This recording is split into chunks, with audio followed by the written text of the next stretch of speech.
What's up everyone, welcome back to the channel, Kamehame Duo. Another one of those videos where it's just a single, with a duo will be back soon.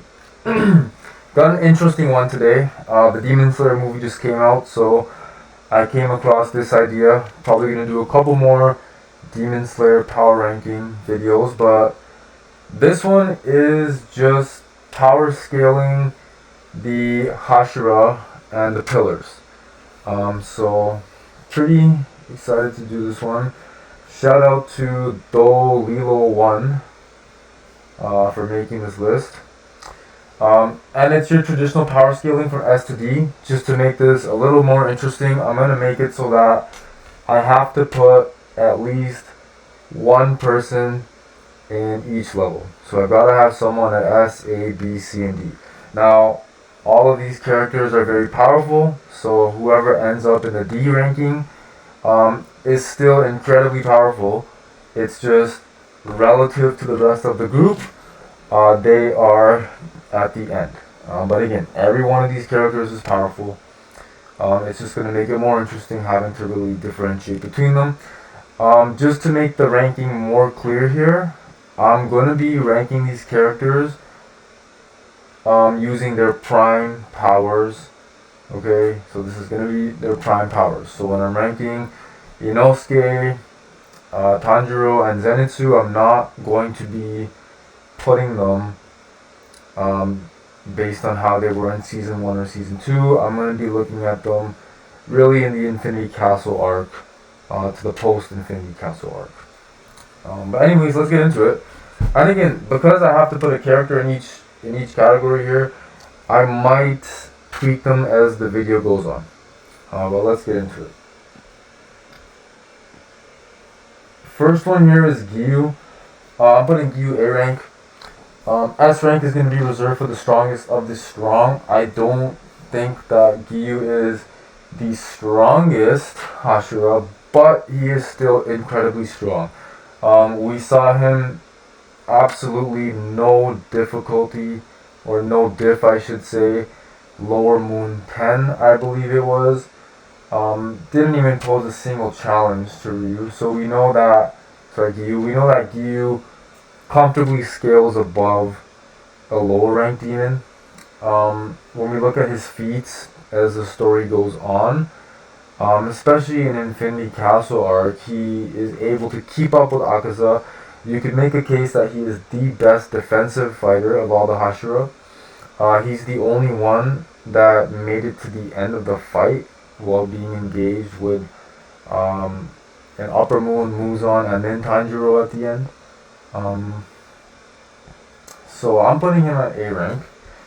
Next up is Gyome. Gyome goes S rank. I mean, he's the strongest Hashira. That alone makes him S rank. His stone breathing is incredibly powerful. He was able to keep up with, during spurts with Upper Moon 1. Played a big role in the fight against Muzan. Obviously, doesn't end up living, but still, he is the strongest Hashira. Not even an argument about it. Inosuke, I'm going to put at C rank. Again, all these characters are powerful. We're just ranking them relative to each other. I don't think that Prime Inosuke is really on the level of Giyu. Just because anytime Inosuke did have a pretty major fight, he was never the lead necessarily. He always had heavy supports, or he was the support. And so while he did play a pretty, significant role in the fight against Yutaro, we saw him in the fight against Doma play a big role, but obviously I think you could make a strong case there were two other Demon Slayer / Hashira who played a bigger role than Inosuke in the fight against Doma. So I'm going to put him at C rank. Kani or Kana, I can't remember her name. I'm going to put her at C rank as well. Crucial in the fight against Doma. Do I put her? I'm going to put her D rank. Yeah, I don't think she's as strong as Inosuke, but she was crucial in the fight against Doma. Inosuke does not make it out of that fight if it's not for Kani / Kana. Again, I forget her name. Someone in the comments just remind me. Rengoku is going C rank as well. I know I know everyone's gonna be freaking out. Everyone loves Rengoku. Again, I'm taking these characters at their prime. And Prime Rengoku is just not on the level as some of the other Prime characters we're gonna see coming up. Um, Out of, the only thing we really saw Rengoku do is, he did take out Lower Moon 1, or, I mean, not take him out, but he played a huge, huge role. They don't take out Lower Moon 1 if it's not for Rengoku. So we know that Rengoku at least skills relative to a lower ranked demon, which makes him pretty powerful, all things considered. But we saw that he just could not keep up with Akaza. And, we saw later on that Gyu was able, at least temporarily, to keep up with Akaza. Eventually he did go unconscious in that fight, but still, Akaza was going all out, and Gyu kept pace with him. We saw that, and granted that Akaza was marked. Sorry, that Gyu was marked. So that's part of the reason I can't put Rengoku that high, because he never awoke in his Demon Slayer mark. Had we saw a marked Rengoku, I'm sure he goes higher on the list, but if we're going just based on the peak of the powers we saw, which is unmarked Rengoku, we saw someone who struggled to keep up with a base form Akaza that wasn't even really trying that hard. So, I love Rengoku. He is C rank on this list. Mitsuri, again, just based on this, okay, I'm gonna tweak the list this way. I'm gonna put Mitsuri at C rank as well. She is pretty powerful. She's got the most unique weapon, which is the whippy-like sword, whatever you would call that. She did play a huge role in the fight against Upper Moon 4, but she had the support of several other people, including a Tanjiro at that point, who is probably Hashira level. So when I look at it and I say, okay, well, Rengoku, without awakening his mark, was able to spar with Akaza and died, but he had no help, versus Mitsuri, who had to go up against Upper Moon 4, who's weaker than Akaza, still powerful, but weaker than Akaza, and she awoke her mark, but had the support of another Hashira level threat, plus several other Demon Slayers in that fight. Rengoku never had the support. He also never got the chance to awaken his Demon Slayer mark. So I do think that peak for peak, because she did awake her mark, Mitsuri is going to scale above Rengoku, but I'm not going to put her an entire tier above Rengoku, because, again, we didn't see Mitsuri necessarily carry a fight. Again, she did play a significant role. She's definitely powerful. I'm putting her above Rengoku in the same tier, just not a tier above. When it came down to being in the Infinity Castle, she was the first one who went down to Mulan. So, I think that matters.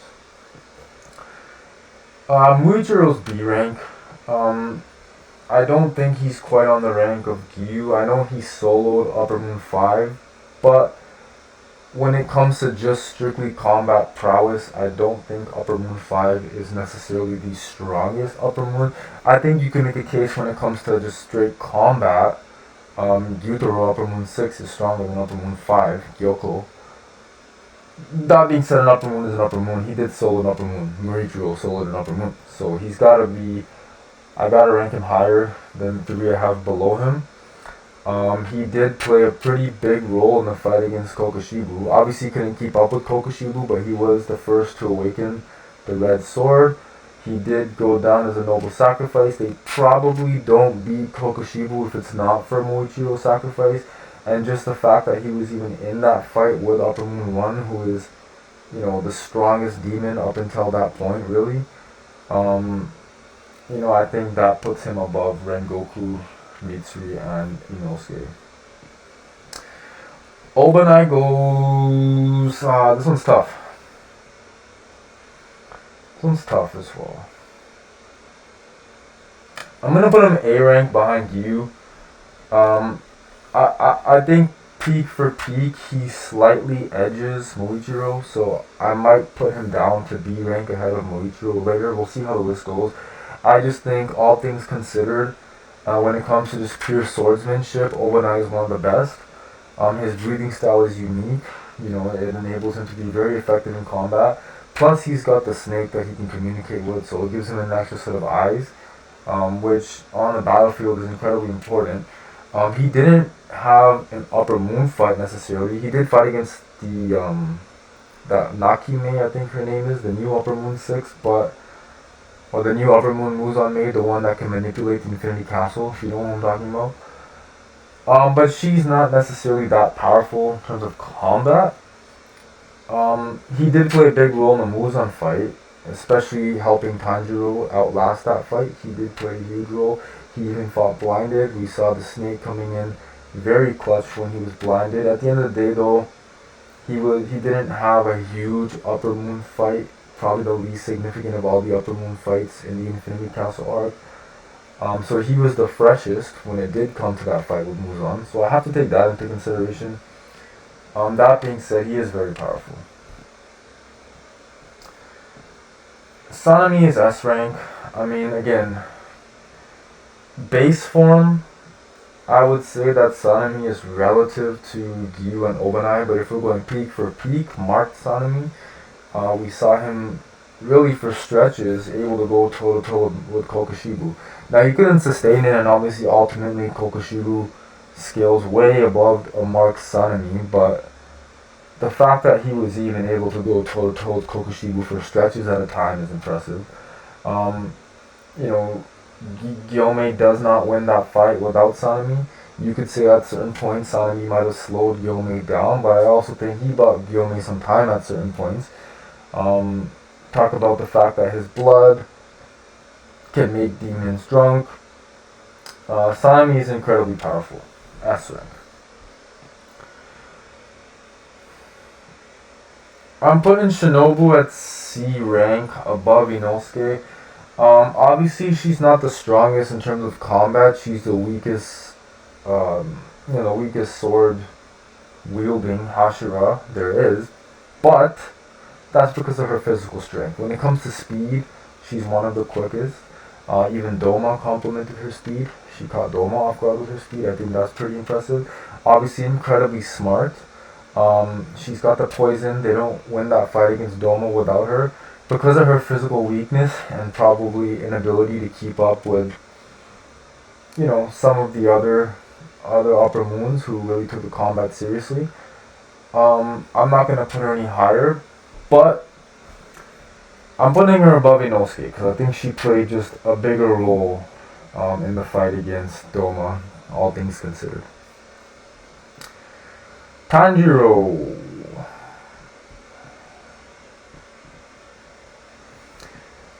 If we're talking peak for peak, I guess you have to put Tanjiro S rank. I mean, peak for peak. Think he unlocks the see-through, the senseless state. He's got the Hinokami Kagura. He eventually becomes one of the best swordsmen in the entire Hashira / Pillared ranking that we're doing here. When you look at his feats at his peak, you could say that next to Mitsuri, he was the biggest reason Upper Moon 4 was defeated. Played a huge role in defeating Upper Moon 6. I guess you can't say he took out Akaza because Akaza ended up killing himself, but he pushed Akaza to that state. He was probably, along with Gyu, just as equally of a strong reason they won that fight against Akaza. Then you look at the fact that he is the one that outlasted the longest against Muzan. I mean, you have to put him at S rank. Tengen. Tengen's C rank here as well. I'm putting him above Rengoku. I know a lot of people are gonna be mad at that. I just think that Tengen has some, at his peak, he never unlocked the mark, so he's relative to Rengoku. Rengoku lost to Akaza, who wasn't even trying. No support though. Rengoku beat Gyotaro, almost dying in the process though, and having support.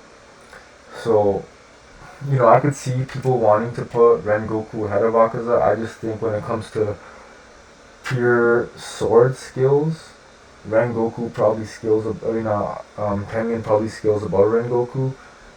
Tengen is faster. He's physically stronger. I also just think that his breathing style would probably be more useful against more demons than Rengoku's flame breathing. Tengen's sound breathing really gives him increased perception, which I think is pretty impressive. He also has some resistance to poison. Um, Again, I could see that going either way. Just personally, I'm gonna put him at C. Zenitsu also goes C. Um,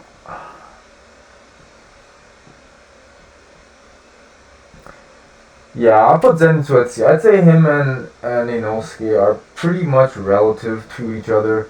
Zenitsu did solo a weak Kaigaku, who was an upper moon, but still the weakest of all the upper moons. But he soloed him. Inosuke beat Upper Moon 2, but had heavy supports along with him, didn't get the solo route like Zenitsu did. I think both of their feats, you can say, are probably equally impressive for different reasons.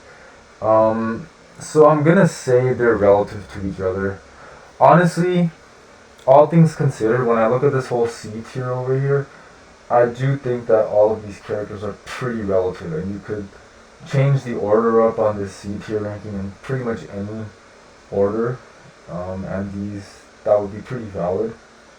I guess, yeah, that's what I'm going with, guys.